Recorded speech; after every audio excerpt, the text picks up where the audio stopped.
do Senhor, meus irmãos aí do Ministério SPAD. Todo mundo jóia, beleza? Vamos lá. Quero levantar aqui uma questão muito importante para os nossos dias atuais. Que questão é essa? A questão é relacionada ao púlpito e a pregação. Ou, melhor dizendo, o púlpito, o pregador e a mensagem, ou o discurso, ou que tipo de pregação ele está trazendo aos ouvidos, né, dos ouvintes. É de suma importância nós olhar para os dias de hoje e analisar que as mensagens praticamente em muitas igrejas, até em nossas igrejas, muitas das vezes mensagens triunfalistas, né? Mensagens de entretenimento, mensagens em que você cria um tipo de entretenimento para entreter, como diz alguns teólogos do passado, bodes. E o interessante nós analisarmos é que esses pregadores, que, melhor dizendo, se dizem pregadores, né, se levantam com o rótulo de pregadores, mas que não tem o verdadeiro, que não proclama a verdadeira mensagem do Evangelho, mas proclama finanças, proclama vida sem arrependimento, proclamam simplesmente coisas materiais e se levantam como proclamadores da injustiça e não da justiça.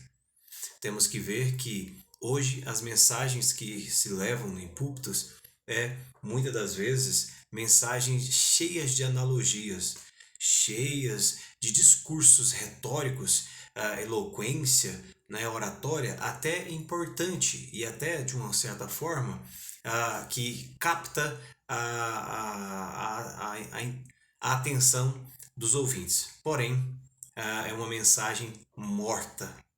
E há um perigo em cima dos púlpitos, porque como diz Steven Lawson disse certa vez na conferência Fiel, né? Ele disse que assim como é o púlpito, será também a igreja. Assim como vai o púlpito, vai também a igreja. Então é importante entendermos que o púlpito deve ser o local principal aonde se prega a genuína palavra de Deus, ou seja, se prega o evangelho. Como disse muito bem John Stott no seu livro Perfil do Pregador, que se eu não me falha a memória está aí no canal, ele disse que o pregador, duas coisas ele vai dizer. O pregador, ele não é, como diz aqui, um entregador de recados, mas o pregador primeiro, ele é um dispenseiro, né, do Senhor. Ele é aquele empregado, mordomo, né, responsável pela boa distribuição dos bens do seu Senhor, né, dentro da casa. Ou seja, isso é importante de entendermos. O pregador deve ser um dispenseiro. Segundo ponto que ele coloca o pregador dentro do seu livro O Perfil do Pregador, ele apresenta o pregador como um arauto. O pregador, ele não é só um dispenseiro que distribui bem os seus bens e zela desses bens, cuida desses bens, aquele que vai na dispensa como mordomo, pega o alimento necessário e distribui corretamente ali, alimenta toda a casa. Mas também ele é, como diz o próprio John Stott, um arauto. O que é um arauto? Um arauto é um proclamador da boa notícia. Era aquele que ia diante do rei e dizia: o rei está vindo ou chegando, ou seja, é como João Batista, né? O preparador do caminho, né? Arrependei-vos porque é chegado o reino de Deus, ou o reino dos céus. Então, o primeiro ponto que se deve entender aí é que o pregador ele deve ser um dispenseiro, o pregador ele deve ser um arauto que traz a boa notícia. O problema é que para muitos boa notícia dentro da igreja é simplesmente ler o texto, porém não aplicar o texto, aplicar coisas da vida cotidiana, aplicar materialismo em cima dos púlpitos, aos ouvidos dos ouvintes, e sem a sensibilidade do pregador, sem a sensibilidade com o público com que eles estão discursando ou pregando, eles simplesmente aplicam de maneira equivocada, com nada de uma boa hermenêutica, nem uma boa exegese, aplica erroneamente ou de forma indevida e o texto bíblico, aplicando ali de forma inequívoca, né?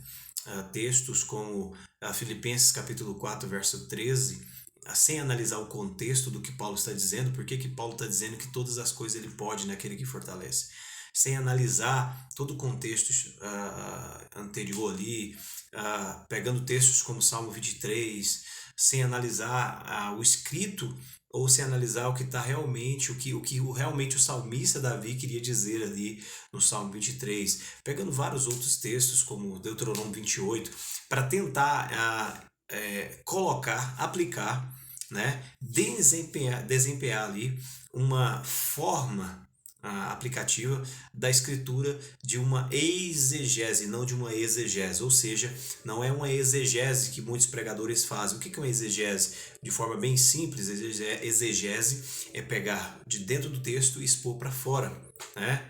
Conduzir para fora.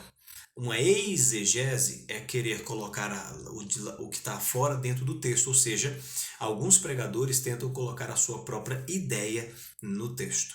Isso é um dos equívocos. Principalmente dessa forma, eles introduzem aos ouvintes a igreja, fazendo eles, introduz na alma ou na mente, melhor dizendo, na razão dos ouvintes, ensinando eles a criarem o seu próprio Deus, a crerem num Deus que eles criaram e não o Deus que a Escritura diz. E esse é um dos grandes perigos, o perigo da interpretação, da errônea interpretação, né? O perigo da exegese, o perigo de se colocar a minha ideia no texto e não colocar a ideia ou a intenção ou o sentido ali bíblico ou a intenção do autor a escrever aquele texto ou aquela carta ou aquela epístola. Então, nós vamos aí estar falando alguns dias aí sobre essa questão da pregação.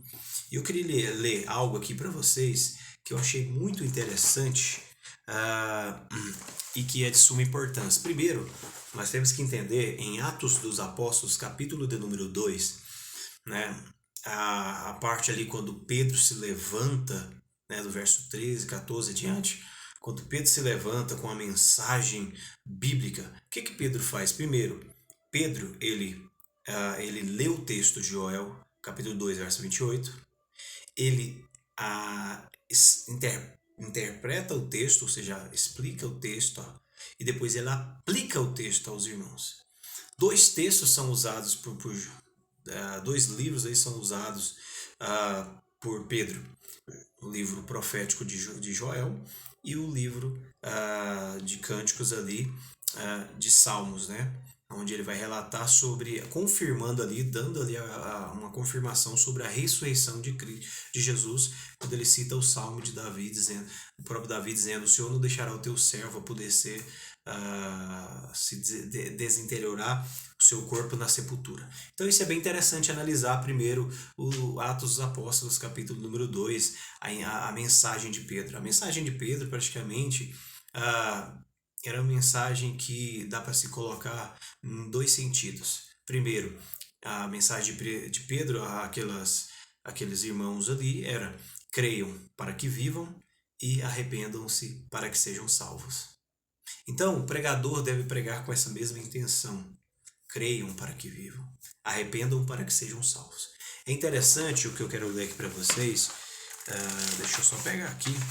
Esse aqui é de uma aula onde está sendo dado lá na minha igreja, até eu que estou dando essa aula, sobre homilética. Então nós vamos estar falando um pouco sobre essa vertente, sobre alguns problemas relacionados à homilética, alguns problemas relacionados ao comportamento do pregador, alguns problemas relacionados à falta de assunto do pregador quando está pregando, a falta de vivência do pregador na fé cristã, né? A relação do pregador com a homilética, o que o pregador deve considerar sobre a mensagem, o que o pregador deve considerar sobre a mensagem, né? Cadê aqui? Aqui. Eu achei muito interessante essa expressão aqui, quando o John Stott diz o seguinte: a verdadeira pregação nunca fica estagnada, monótona ou é puro exercício acadêmico, mas é sempre viva e penetrante com a autoridade de Deus. Mas as escrituras, esse aqui é o ponto máximo aqui, as escrituras tornam-se vivas para a igreja somente se antes tiverem se tornado vivas para o pregador. Qual que é o problema de muitos pregadores? A mensagem ainda não se tornou viva para ele. Porque se o cara não prega, ele lê o texto sobre arrependimento, mas não prega falando sobre arrependimento, ele lê o texto sobre Cristo, não prega sobre Cristo, ele introduz de forma indevida, ele introduz no texto, é o que eu falei agora sobre exegese, ele introduz no texto a sua visão, principalmente a sua forma de introduzir, simplesmente para ganhar aplausos, ganhar likes, ganhar agendas, colocando aí principalmente o triunfalismo gospel, né? O triunfalismo cristão, o triunfalismo não sei o que, e isso é um perigo. Eu gosto muito de um livro, eu não sei se eu fiz o vídeo dele ainda no canal, se eu não fiz tem que fazer, que é o do Rodrigo Bill. Eu achei bastante interessante, é um livro bem simples, mas porém uma pegada bem interessante para o dia de hoje, que é O Deus que Destrói Sonhos. Esse bem rosinha, cadê? Deixa eu ver se meu dedo vai pegar ali, bem que sim, mais ou menos. Um rosinha que tá ali. O Deus que destrói sonhos. As pessoas criaram o seu próprio Deus. As pessoas têm Jesus, ou a Santa Trindade, o Deus triuno, como o gênio da lâmpada o gênio da lâmpada mágica. Ou seja, você esfrega a lâmpada e ele é obrigado a realizar todos os seus desejos. Não é bem assim que funciona. Eu acho que a maioria dos pregadores e irmãos da igreja devem ler um pouco, estudar um pouco sobre os atributos de Deus. Deve ser um dos principais pontos a ser estudado. Outro ponto também, estudar sobre a triunidade de Deus, né? Sobre a trindade também, teologia bíblica. Mas o que mais falta, isso já vou fazer essa aplicação na vida dos pregadores, o que mais está faltando, eu colocaria aí 3 pontos. Vou colocar 2 pontos. Primeiro, a questão da homilética, né?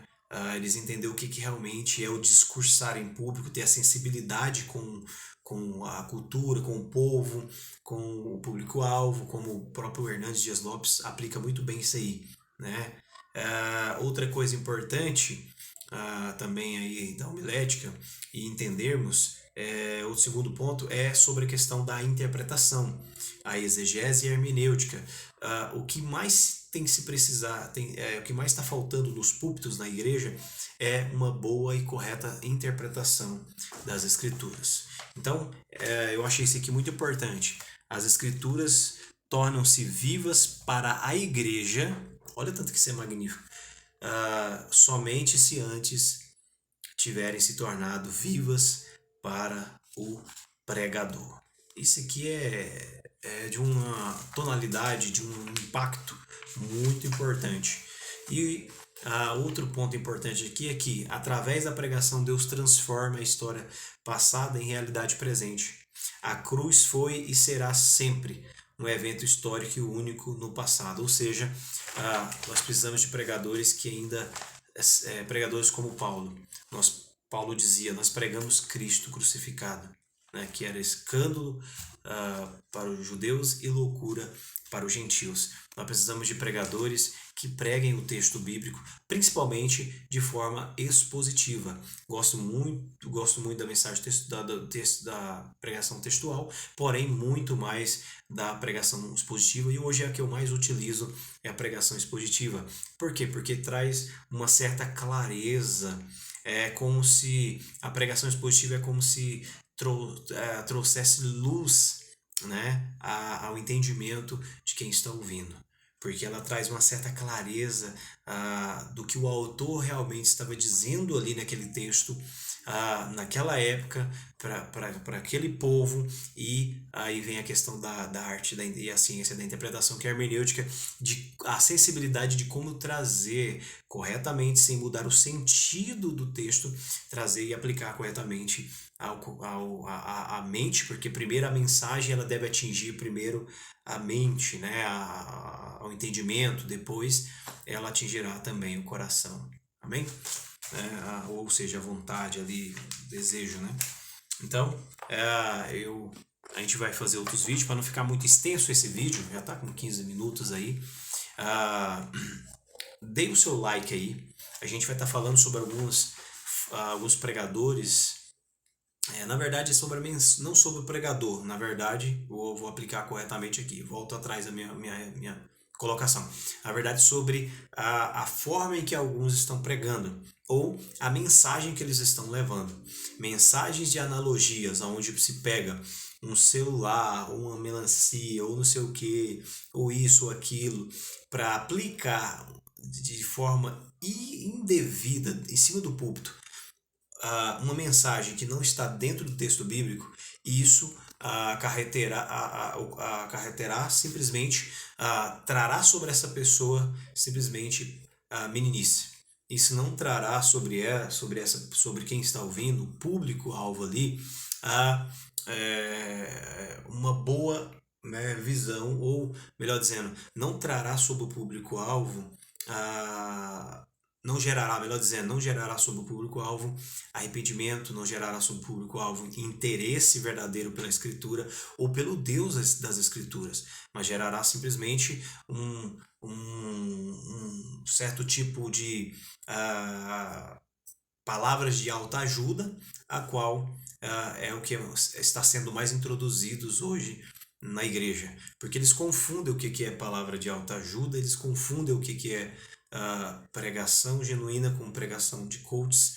Na verdade, o coach hoje praticamente é uma nova teologia da prosperidade, com uma forma de oratória e eloquência e retórica um pouco mais elevados.